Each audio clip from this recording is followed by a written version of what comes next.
This episode of The Edge is brought to you by Audible.com, offering more than 180,000 titles for smartphone, tablet, and desktop.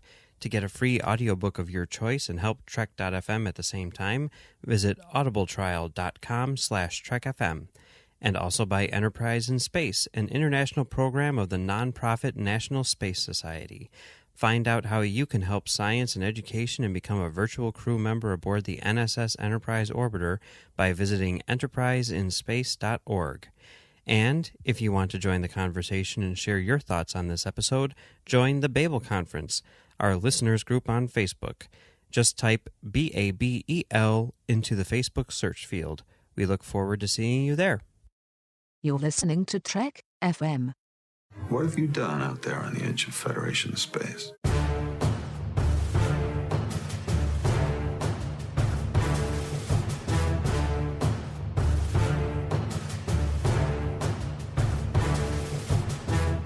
Hello, listeners, and welcome to another episode of Postcards from the Edge. I'm your host, Amy Nelson, and I have with me Luke Weir from Hyperchannel. Luke, how are you doing today? Hi, I am great. Thank you so much for having me.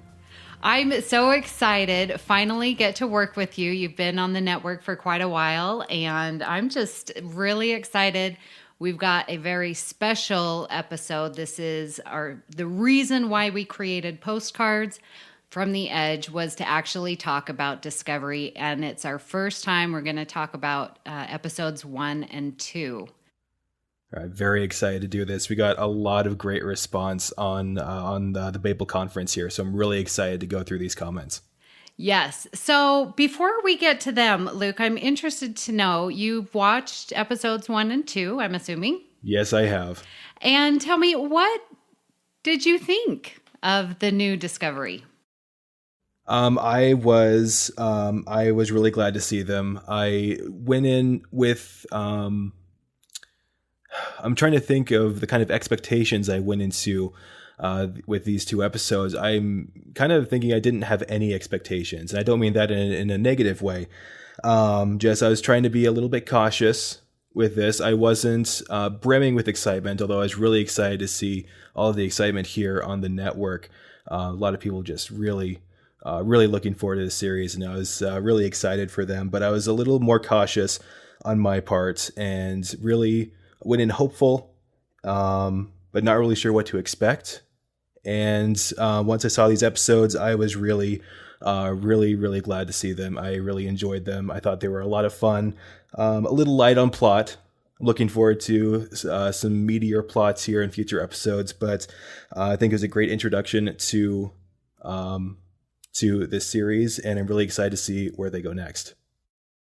Yes, I too am very excited. And unfortunately, listeners, you are not going to hear my thoughts on this today because I will be on tomorrow's main show, The Edge, and that's where I will give my response. So just tune in to The Edge, dropping on Friday. But I did ask listeners on the Babel conference, and we want to share their response. We had an amazing discussion so far. There were 90 comments. That's the most comments we've had on any postcard response. And if you would like to participate in future conversations, please join the Babel conference on Facebook. You can search Babel, Babel, and click the join button, and we'll let you right in. And you can search the Babel Conference for postcards and see the most recent posts for the show. And then maybe your comments will get read on the air. So, Luke, why don't you start us off and read one of the comments that you liked? Okay, I'll start out here with this one from Christopher Lutz. He had a lot of thoughts about the premiere. I'll pick out one paragraph that he wrote. He said, story-wise, I love the Klingons and how they were presented. So dynamic and fascinating. Our main character, Michael, was excellent, and really liking what we have gotten so far. A human trying to balance her emotions and her past with Vulcan logic and sensibilities, and the actress did it well. And I really liked that. I really liked that from Christopher. That was definitely one of the standouts, or one of the most interesting parts of the premiere episodes for me was Michael really grappling with her human origins and her human DNA, and also her Vulcan upbringing. Yes, there was quite a bit of discussion about the Klingons. Alex Post says, I absolutely love the 2 episodes. I may be a little biased because this is my first chance to watch Star Trek as it is airing, but I was hooked from the beginning. It's risky to have your premiere and not show the title ship of the show, but I like seeing Burnham's journey and where she ended up. I love Captain Giorgio, and to the point that I wish we could get a prequel to this prequel about Shinzu's 7-year adventure. I know many fans had an issue with the Klingons, even from the first sneak peeks, but I've never really cared to enter that debate. They were menacing, and the space battle felt intense and desperate. Overall, I'm really happy with the premiere, and I'd place it near the top of my favorite Star Trek premieres. Can't wait for next week. Yeah, I really liked Captain Georgiou as well. I'm wondering, though, I remember looking at IMDb, the Star Trek Discovery page for IMDb. Last time I checked, she was credited for all 15 episodes. And so I've been seeing a lot of discussion about that as well, whether or not maybe she'll be coming back in flashback, or if she'll be miraculously revived somehow. It's science fiction and Star Trek on that, so we never know. But still, even with her 2-episode arc here, I really, really enjoyed seeing her on screen. Yeah, Rebecca Skipper says, the pilot left me curious and wanting to learn more through my favorite character, though my favorite character was Captain Giorgio. I didn't realize how attached I'd be to the character. There was a lot of comment about her, and I didn't know that she was credited in all of them, so maybe we will get to see more of her. Maybe, and I hope we do get to see a little more. IMDb has, sometimes producers will send, when they send the credits to IMDb, sometimes they'll give a false episode count for certain characters to avoid giving spoilers through their episode numbers. So I'm guessing that's probably what they did there. They gave her the full season credits to avoid spoiling her death here in the 2nd episode. But we've got a lot of episodes to go, so hard to say at this point. Yeah, Morgan Whitfield says, last night was awesome, but I'm still processing things, particularly how Michael Burnham could treat the captain. That was pretty shocking to me. Shocking, not necessarily bad for the story or character development. Was not expecting that. But the show was beautiful, particularly the Klingon stuff. I hope we get to see the other Klingons in their costumes up close too. Hope we get to see more of the 7-year mission in flashbacks. Oh, the 7-year mission for Georgiou and Burnham. Yeah. That'd be interesting to see, definitely. They sort of set it up because you get the flashbacks, through the first 2 episodes, with Burnham going back. So I see a theme there, maybe. Yeah, and Burnham was very, very different at the beginning of that 2nd episode. That was clearly she's gone through quite a transformation here over those 7 years. Yes. Joe left a comment saying, after watching the first 2 episodes for the first time, I'm optimistic. There were many cues to Trek from the past, and I'm happy about that. The showrunners seem to be taking the show in a dramatic and exciting direction. I look forward to more. That being said, I'm sad that the computer voice couldn't be Majel Barrett. Oh, yes. I had to comment on that. I really noticed the absence of her voice. Yeah.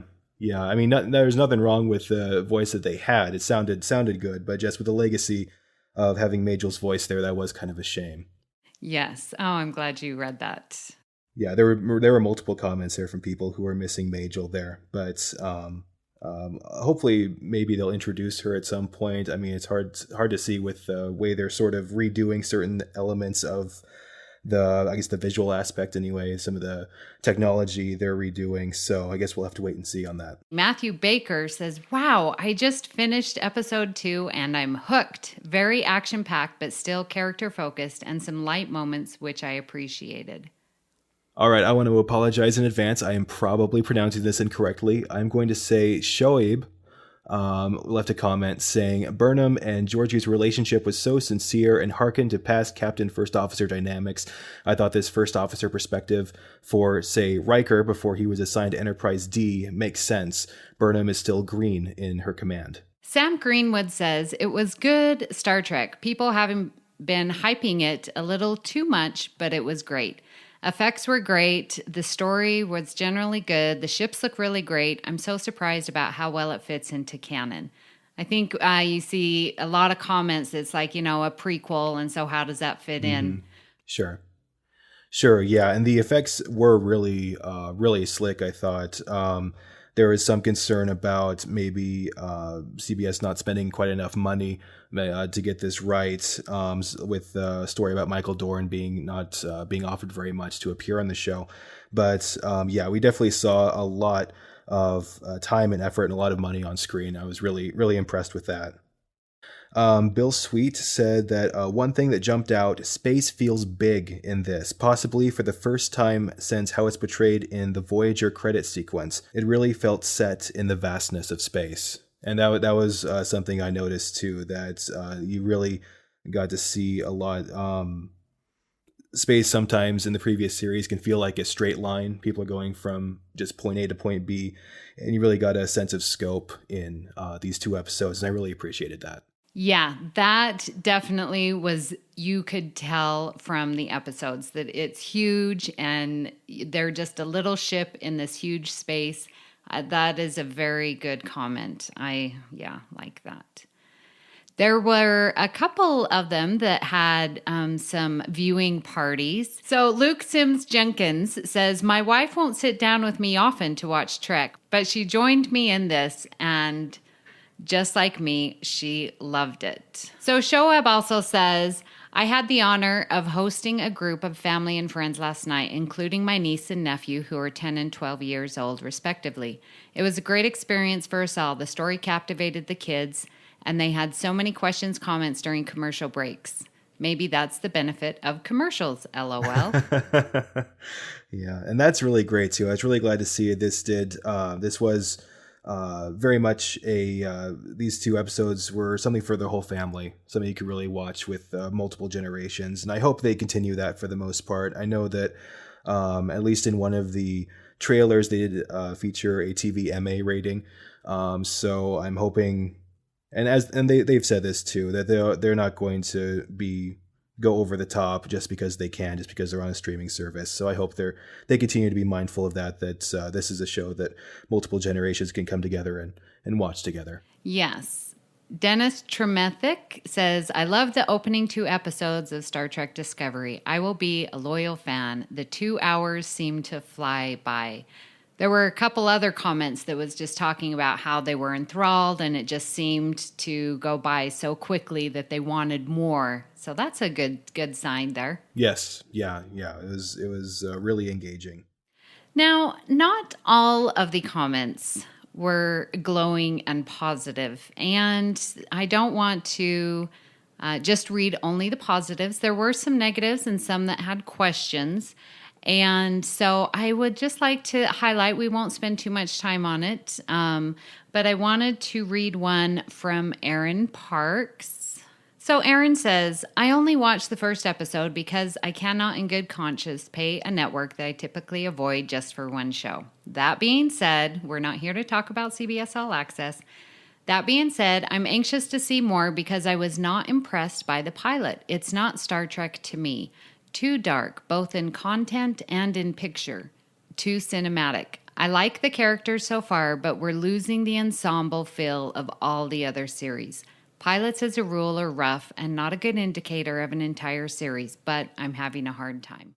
Yeah, and that is something here that is kind of unique with this series, being that Brian Fuller was very heavily involved with the first 2 episodes, and then after that point, we're going to be seeing more of Aaron Harberts and Gretchen Berg. So I've heard that episode 3 is sort of a second pilot of sorts. We're really going to dig into the character of Michael Burnham and sort of get reintroduced to the series, and of course to the Discovery as well, since we haven't even seen the Discovery yet. So yeah, it's a shame that it didn't get him right away, but I'm hoping that maybe something a little later on the line, maybe once things have developed a little more, he'll be looking to get back into it. I have one here that's from someone. This is from Michael Cornell. He had some negative thoughts about it, but it still has his attention, though. He said, the opening scene starts with them breaking the Prime Directive as a mission, The ship seeing through dust so thick they can't use communicators, and using a music cue for the Enterprise on a random ship, the Shenzhou.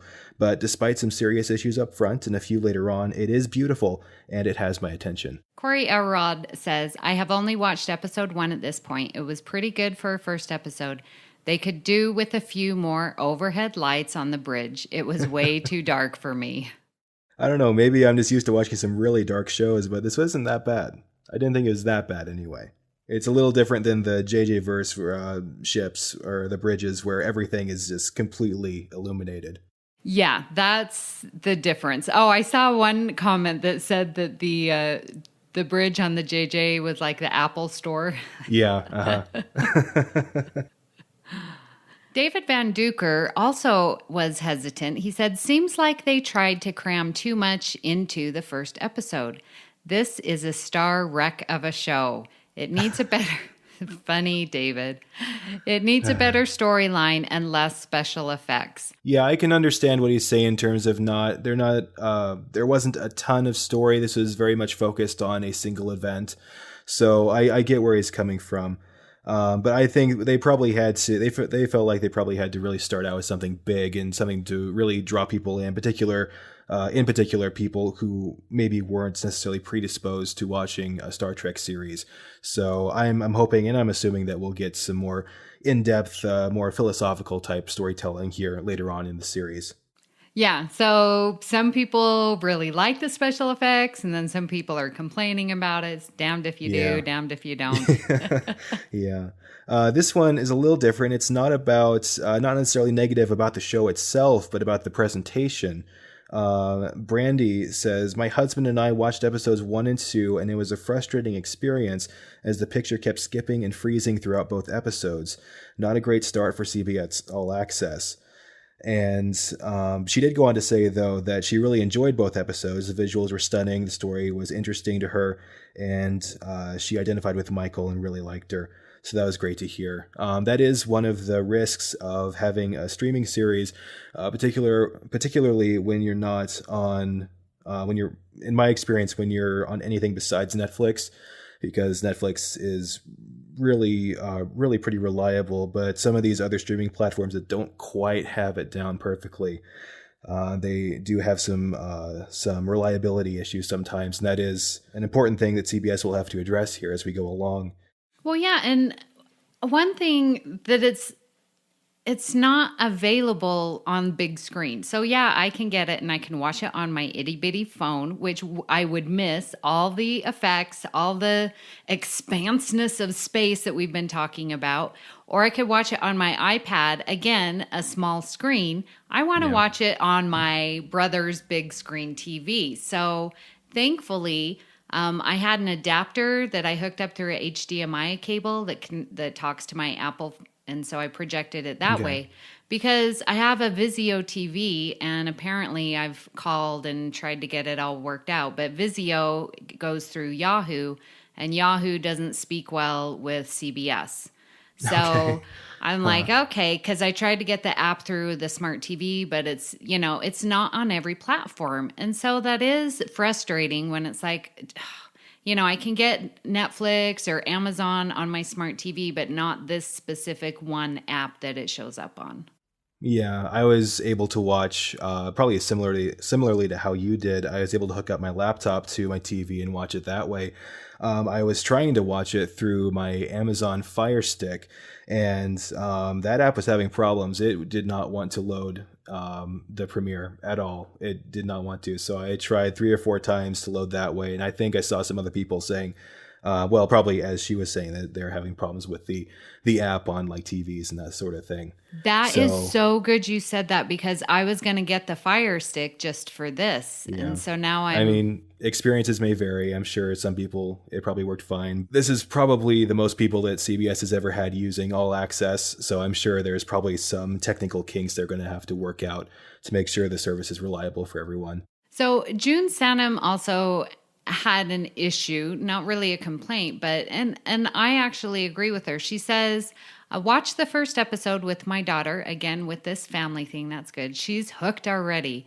We'll be watching the second episode tomorrow night. I usually don't mind closed captioned. use it often watching BBC shows, but was distracted by having to choose reading or watching the scenery and the Klingons. And I found that too, because I was like, I need to read the words, but then I'm missing all the glory of the uniforms and the whole context of where the Klingons are and the ships and everything. I agree with you, June. It was distracting and I was a little frustrated. I can understand that, yeah, and it's I understand why the producers went the way they did. They have said in interviews that they wanted to portray the Klingons in an era before they spoke English or spoke the universal language or had a universal translator, and that does add to their alienness to a certain extent. So I can appreciate that, but then at the same time, as you're saying, there's multiple scenes where it's all Klingon, and unless you have dedicated your life to learning Klingon, you're going to have to be reading those subtitles. I also just was reading today that I don't know what platform this is on, but in some countries you can actually set the subtitles to Klingon and watch the episode with Klingon subtitles the whole way through, which is it's such a nerdy thing. I love it so much. Oh my gosh, that is so awesome. Yeah, that is total nerd. Geeking out all the way. It's a perfect show for that. So Justin Ozer wanted to say a bit about the main title sequence, and I wanted to get your thoughts on it. When it came out ahead of the premiere yesterday, my first reaction to it was disappointment because it was so different. Then I rewatched it a few times and liked it more each time.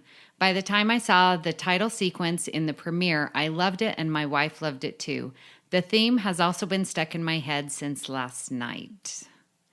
So we've had different themes, i.e. Enterprise, with it being a little different. And I thought there was another comment that we didn't see the spaceship going through space. Like this was... That's true. You know, a drawing. And Tim Robertson says, the opening reminds me so much of Game of Thrones opening credits with the music and animation. Yeah, I can see that. Yeah, I thought the music was decent, maybe not spectacular. I guess it wasn't necessarily trying to go for a big spectacular score there for the opening sequence. I was a little thrown off by it too, the visuals at first. I'm sure we'll get used to it here eventually. Probably a little easier to get used to than the Enterprise opening sequence. But yeah, I think, and that's one of the smaller things too. I'm not as worried about the opening credits, but they do look nice. Yeah.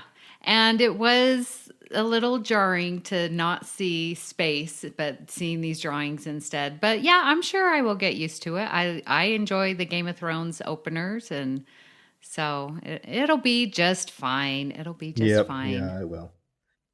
I found another comment from Michael. He commented on the teaching pods on Vulcan, and he was glad that those showed up, and I like those as well. Those were I was primarily familiar with them from the first Star Trek film in the Kelvin timeline, the 2009 one. I think someone here was saying that those have been referenced in the Prime Universe beforehand. I couldn't tell you exactly where, but yeah, those teaching pods have always been interesting to me, and I was glad to see those here in the series. Yes, I recognized and saw those too. I thought, oh, that's pretty cool. So Dennis Tremethick says, from a friend, and I have to read this because of the TNG reference, I agreed to Commander Burnham's decision to strike the Klingons first. I remember an episode of The Next Generation when Commander Riker had to go on a Klingon ship as a Federation program to work alongside other groups. The Klingon crew did not give him the respect until he was advised what to do. So when a Klingon junior officer did not carry his order, he surprised the junior officer and beat him up and put him in his place. The Klingons respected him and feared him. I love the Klingons. That's from A Matter of Honor. So Dennis, thank you for the callback to TNG. And yeah, you definitely, to get the Klingons to respect you, you need to have a show of force. So good call out. Yeah, that's a very good point. It's a very good point. So another TNG reference. Sorry, guys, it's what you get for having an Earl Grey host do postcards.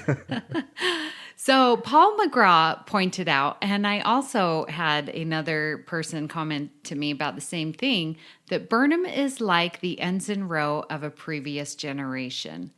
And you can see, because Ensign Rowe, sort of had issues with Starfleet as well. And so we're seeing this little parallel with that. And I truly do appreciate it. So thank you, Paul and Nick, for pointing that out. There was a lot of comments on the thread that a lot of people recognized a lot of Easter eggs and throwbacks to obviously TOS and Enterprise. And I too recognize like some of the sounds from the JJ movies, and some of them I really thought were next gen sounds I picked up from Nemesis, and so I think it used a lot and did a lot of callbacks to the previous iterations. Yeah, and in some ways, I think the sound, just based on the sound effects they use, there is more references to the original series and the earlier Prime Universe shows than there was necessarily visually. It was really interesting to listen to and hear sort of that chorus of effects and how that played into this series. So I wanted to give a shout out to my Twitter followers and just read what they had to say for the Discovery episodes 1 and 2. So Brett Lonsway says, liked them.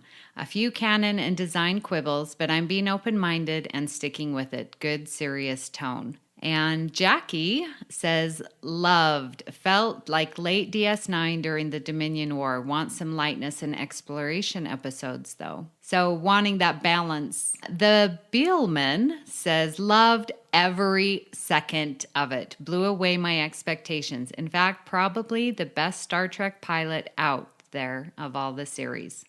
That's pretty bold. Great. Yeah, I was wondering about, I know you're going to talk all about this on The Edge tomorrow. I was wondering where you might rank this premiere compared to the other premieres.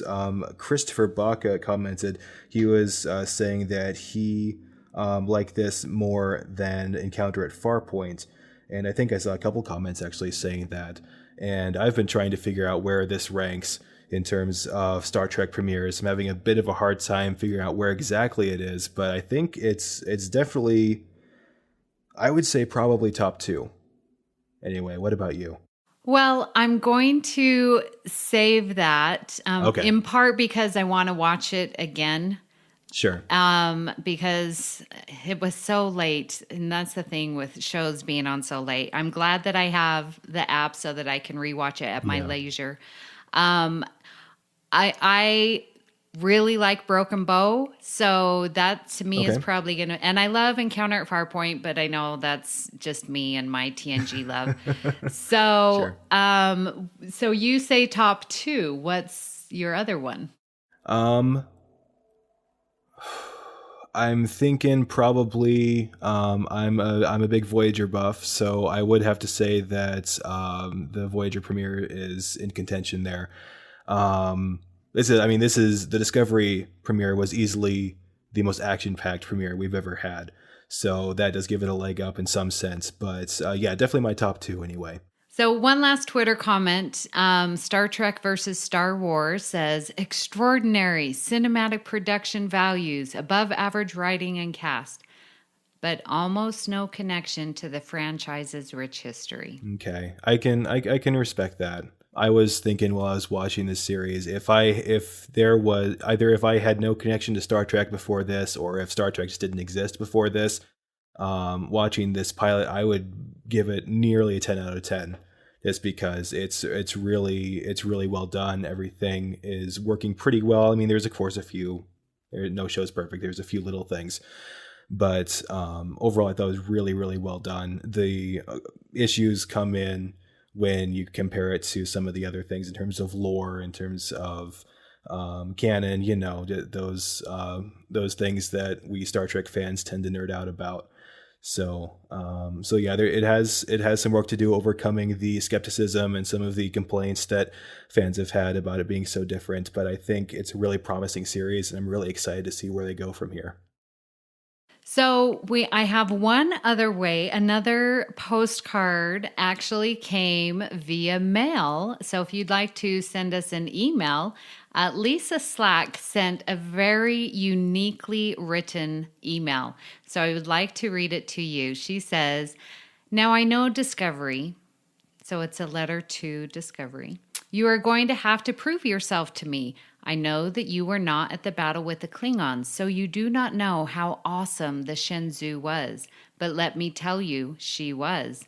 And I'm still not over her loss, so much so that I'm talking to a fictional ship. So as you can see, I love the 2 episodes, and the destruction of the Shenzhou and the death of Captain Giorgio as well. Broke my heart, and I, for one, am far that I love the show, and I cannot wait for the next episode. I'm sorry that this sounds weird, but I have only seen it once so far. I need to digest it a bit more. But before I go, I, for one, like the Klingons in this show." Well, thank you. All right. That's great. Yeah, thank you, Lisa, for sending me the email. Losing, Georgia and the Shenzhou, and not really seeing much of Discovery. So yes, we look forward to the Discovery and what that ship will bring to the show. Definitely looking forward to that. So, Luke, final thoughts. What do you think? How have the fans been receiving it? Is it parallel? Is it in line with your thoughts? How have the fans been receiving it? That is the question of the day. I was checking on the viewership numbers here for the first hour for the premiere on CBS. It did pretty good. Not amazing. Didn't blow everyone's socks off, but it did have over 9 million viewers. So that's a good start, especially in today's age of television. I am thinking, though, that a fair amount of people like myself didn't even bother with the CBS broadcast, just went straight to CBS All Access. I'm guessing you did too. Yep, that's exactly what I did. I wasn't going to stay up that late. Yeah, so there is probably a lot more people watching on All Access. So based on what I've seen, we're still pretty early on. It's only been out for, as we're recording this, about 24 hours. So there's still a lot of people who are skeptical. There's some people, of course, who have just decided that they're not going to like it because they feel that is their responsibility as one of the quote unquote true Star Trek fans. So there's always going to be some of those. But the response I've been seeing in the Babel conference really blew me away. Lots of positivity there. Amongst people who have actually seen it, I've been seeing a lot of positivity. So I'm glad to see that. And hopefully as things go along, more people will decide to check it out. And if things go the way they have been so far, I think people will really like it. Yes, I agree. I think the fan response, I did a little survey with my kids in class today, and only a few, very, very small amount of kids actually saw it. I said, "All right, y'all are failing today. Don't talk to me." I was wearing my Discovery shirt and you can see my pin and my communicator badge there. So I was all decked out, and they're like, "What? There's new Star Trek?" I'm like, "Oh, you guys." So I'm not going to judge any fan response based off of their response. But from what I've seen on Twitter, and definitely my Facebook stream has been inundated with, I think, very overall good comments about Discovery and some questions, which, I can respect. So yeah.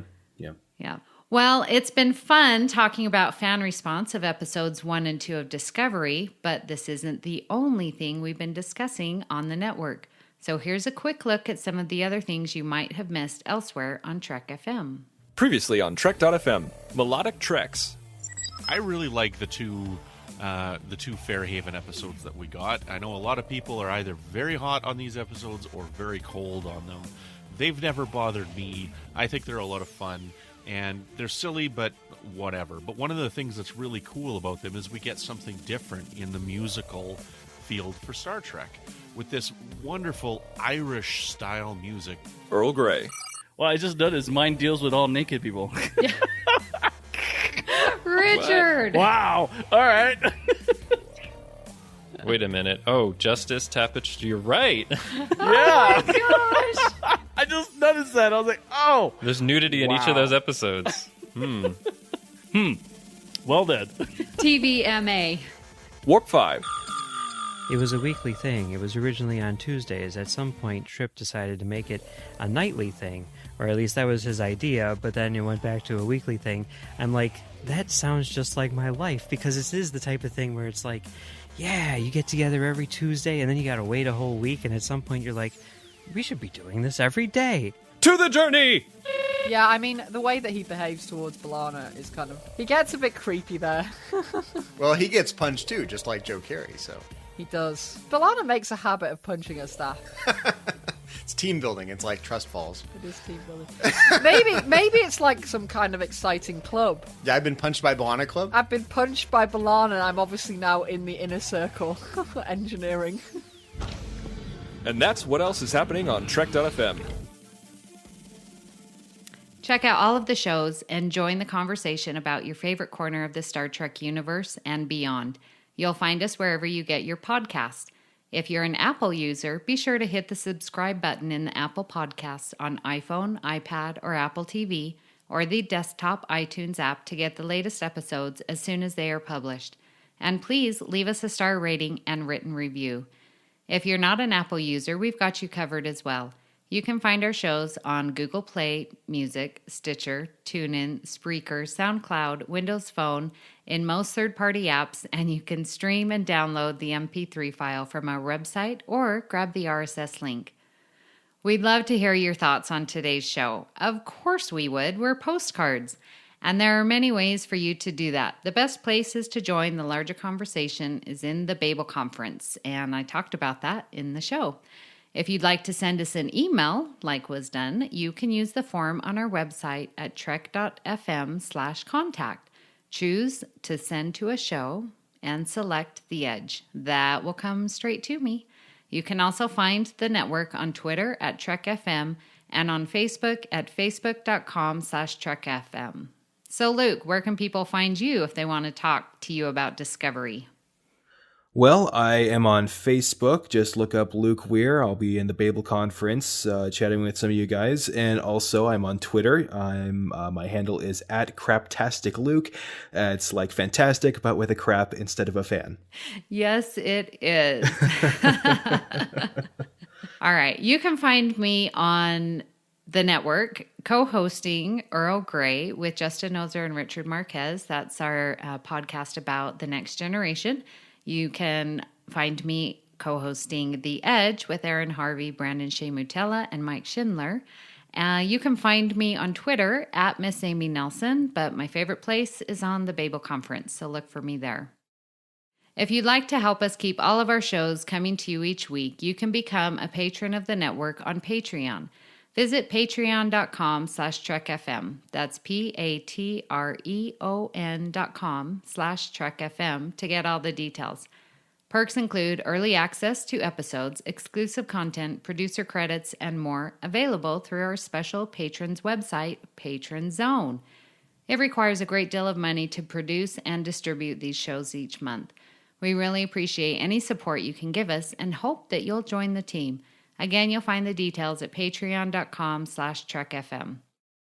At this time, we'd like to give a special shout out to our associate producers, Norman Lau, Tony Robinson, Thomas Puleo, Lisa Slack, thanks for the email, and Shoaib Mirza. Thank you for supporting The Edge. So, Luke, thank you so much for being a very special guest on a very special episode of Postcards.